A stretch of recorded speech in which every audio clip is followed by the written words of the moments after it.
नमस्कार मैत्रिणींनो, मी आज आले माळकुंड ऋषीच्या दर्शनासाठी. सोमवती अमावस्येला माळकुंड ऋषीचं दर्शन घेतात. चला माझ्यासोबत व्हिडिओ स्किप न करता नक्की बघा.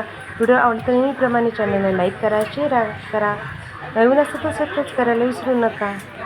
चला आपल्याला डोंगरावर जायचे. माळकुंड ऋषी खूप डोंगरावर राहतात. चला मी डोंगराचं चला पहिले दर्शन घेतलं महादेवाचं आणि मग गेलो डोंगरावर दर्शन घेण्यासाठी.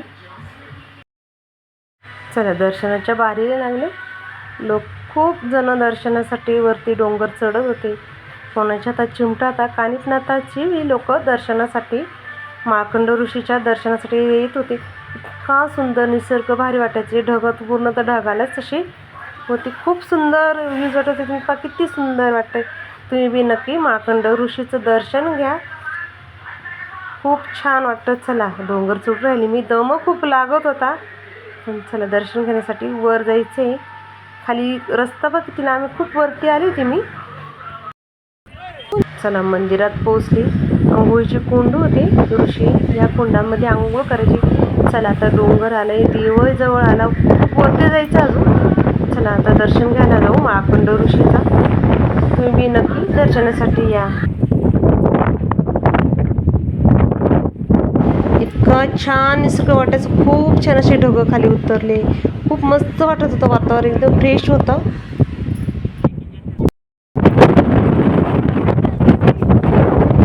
मंदिरात बसली इतकं वार होतं. मोबाईल सुद्धा करता येणं. खूप वार होतं. चला माळकुंड ऋषीचं दर्शन घ्या सगळ्यांनी.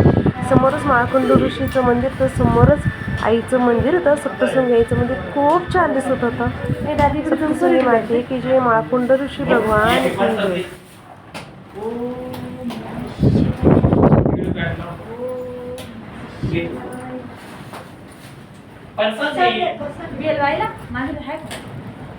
नाही.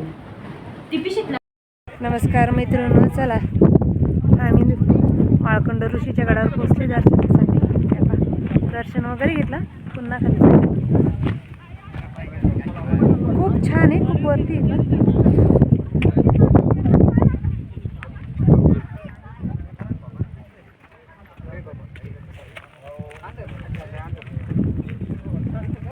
डोंगर उतरून खाली आलं. जत्रा भरली होती. ससे, हत्ती, कसो छान होते.